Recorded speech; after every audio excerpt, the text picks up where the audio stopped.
Rambu-rambunya itu nggak jelas. Harusnya kan di kartu kredit itu kan kalau Anda gesek buat sesuatu hal yang nggak benar, ada tanda-tandanya.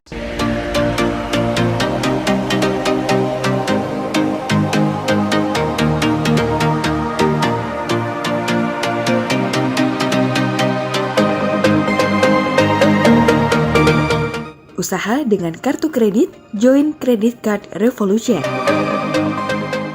Halo Smart, ketemu bersama saya Roy Sakti, pakar kartu kredit. Kali ini saya akan membahas kelemahan kartu kredit. Jadi selama ini saya selalu membahas tentang keunggulan di kartu kredit karena kayak saya dikenal orang sebagai seorang pakar kartu kredit ya.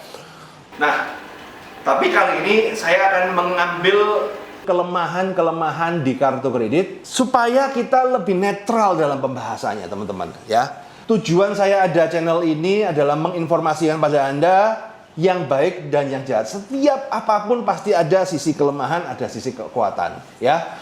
Ya memang kadang-kadang bagi seorang pakar kartu kredit yang jualannya urusan kartu kredit, kita harus bahas keunggulan-keunggulan.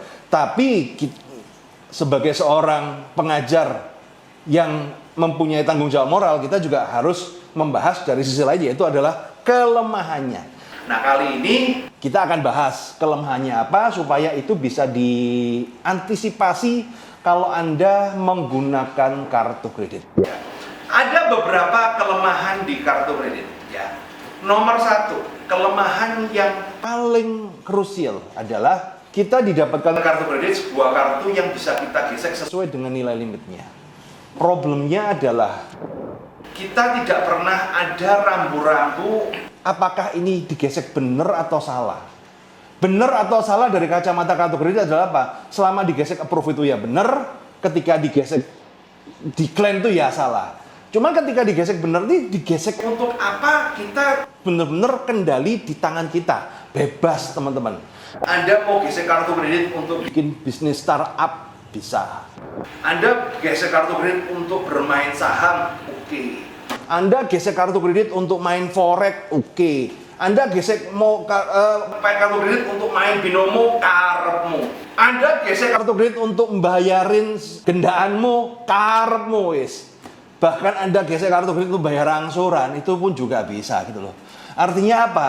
Kita nggak tahu benar atau salah. Nah, masalahnya kebanyakan teman-teman adalah ketika sudah punya kartu dianggap uang sendiri, akhirnya gesek-gesek. Gesek itu kan nikmat, bro.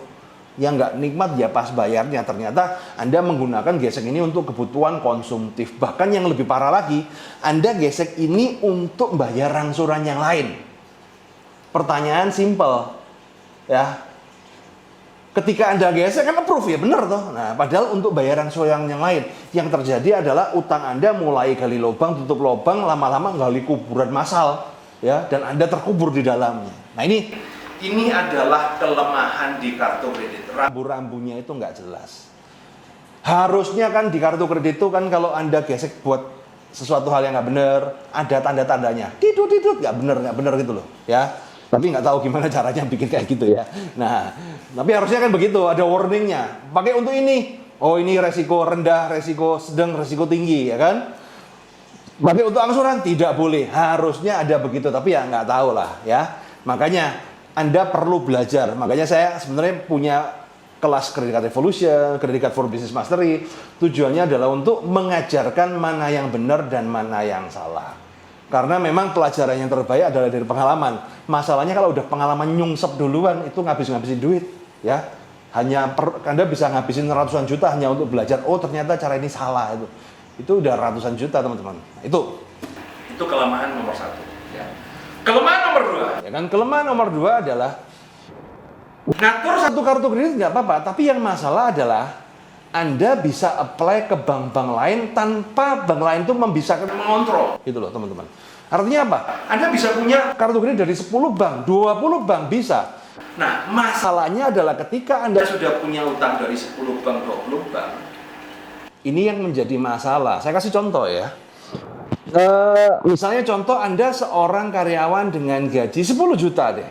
Bank itu kan ada batas bahwa kalau kamu gaji 10 juta, kamu boleh ngutang itu maksimal 5 juta. Kira-kira kayak gitu ya. Oke deh, Anda apply kartu kredit, Anda nggak punya kartu kredit, kemudian Anda apply kartu kredit dapatnya 5 juta.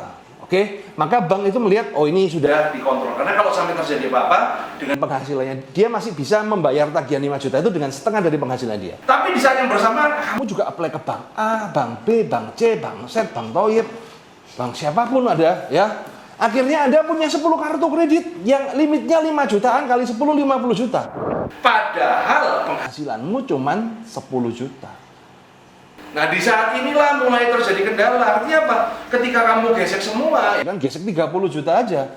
Kemana kamu bisa bayar sedang penghasilanmu cuma 10 juta. Nah ini adalah kelemahan dari kartu kredit yang berikutnya.